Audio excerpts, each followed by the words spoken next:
Alors, aujourd'hui, on va s'attaquer à un sujet qui divise, un vrai classique du développement logiciel, l'éternel débat entre les monolithes et les microservices. Faut-il construire une seule grosse forteresse bien solide, ou plutôt une ville pleine de petites boutiques indépendantes? C'est une question cruciale, parce que la réponse va bien au-delà du code. Elle définit carrément la façon dont une équipe travaille. On va commencer avec cette citation, qui est à la fois drôle et terriblement vraie. Elle capture parfaitement cette idée que, malgré tout le battage médiatique, les microservices amènent avec eux des problèmes d'un tout autre genre. Chaque incident peut vite devenir un vrai cluedo. Faut pas se mentir, pendant des années, les microservices ont été présentés comme la solution miracle, la voie moderne, la seule bonne façon de faire. C'est presque devenu un réflexe, une évidence pour tout nouveau projet. Mais est-ce que c'est vraiment si simple que ça? Là, l'image parle d'elle-même. On voit bien la différence de philosophie. D'un côté, le monolithe, un seul gros bloc, tout est bien rangé à l'intérieur. De l'autre, les microservices, une sorte de toile d'araignée où plein de petits services discutent entre eux. On passe d'une unité à un réseau. Pour bien comprendre le monolithe, on peut l'imaginer comme un bel immeuble haussmannien. C'est une structure unique, un seul bâtiment. Mais à l'intérieur, on a des appartements bien distincts qui sont en fait nos modules. Chaque module a sa propre logique, mais au final, on déploie tout l'immeuble d'un seul coup. C'est simple, c'est direct. À l'inverse, les microservices, ce serait plutôt un marché lyonnais bien animé. Chaque stand est un artisan. Le fromager, le boulanger, le primeur. Chacun est expert dans son domaine et travaille de façon autonome. Et le truc génial, c'est que si le boulanger est malade, le fromager, lui, peut continuer à vendre son fromage. C'est ça la grande force des microservices, cette fameuse autonomie. Mais attention, un vrai microservice, ce n'est pas juste un petit service, non. Pour que ça marche, il doit être hyper spécialisé sur une tâche précise, être complètement autonome, avec sa propre base de données par exemple, et surtout, pouvoir être mis en production tout seul, sans déranger les voisins. C'est ça le point absolument clé. Bon, on a l'impression que le choix est binaire. Le vieux monolithe contre les microservices super modernes. Mais si on passait à côté de quelque chose? S'il existait une troisième voie, une sorte de super-héros méconnu qui combinerait le meilleur des deux mondes. Et le voici, ce super-héros, le monolithe modulaire. L'idée est simple, mais brillante. On garde un seul déploiement, donc on garde la simplicité du monolithe, mais à l'intérieur, on impose une discipline de fer. Les modules sont conçus pour être ultra indépendants, avec des frontières très claires. On a les avantages de la séparation, sans se prendre la tête avec la complexité d'un système distribué. C'est un choix super malin. Alors concrètement, quand est-ce que cette approche est la meilleure?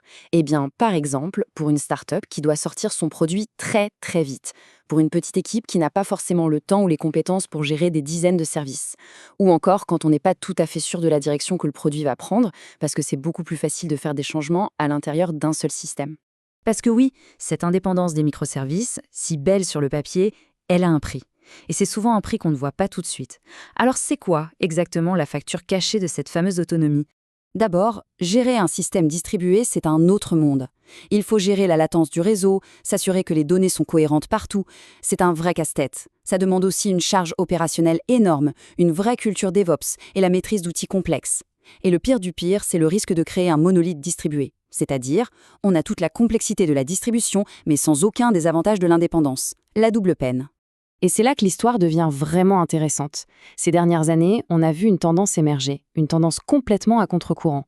Des entreprises, et pas des petits temps, on parle d'Amazon Prime Video, de Segment, d'InVision, ont commencé à faire marche arrière.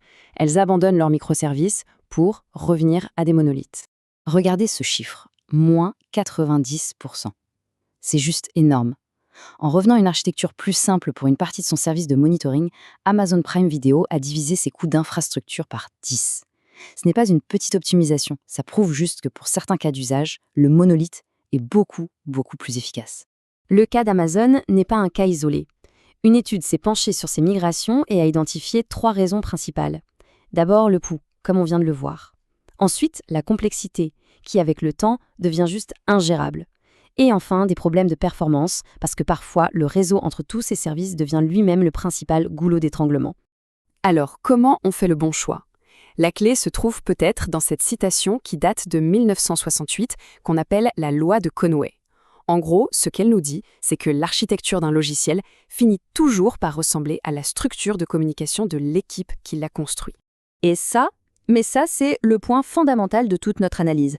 Le choix entre monolithe et microservices ne devrait pas être une décision technique, mais une décision organisationnelle. L'architecture doit s'adapter à l'équipe et jamais, jamais l'inverse. Ce tableau résume parfaitement cette idée. Pour une petite équipe, le monolithe modulaire est idéal. C'est rapide, c'est simple. Pour une grande organisation, avec plusieurs équipes qui doivent travailler en parallèle sans se marcher sur les pieds, là, les microservices ont tout leur sens pour garantir l'autonomie. L'idée, c'est d'adopter la bonne dose de complexité, au bon moment. En fin de compte, tout se résume à cette question. La prochaine fois que le débat se posera, au lieu de se jeter sur la dernière technologie à la mode, il faudra d'abord regarder comment l'équipe est structurée. Parce que la meilleure architecture, ce n'est pas la plus cool, c'est simplement celle qui permet à une équipe de travailler le plus efficacement possible. Et ça, c'est une idée qu'il faut vraiment garder en tête.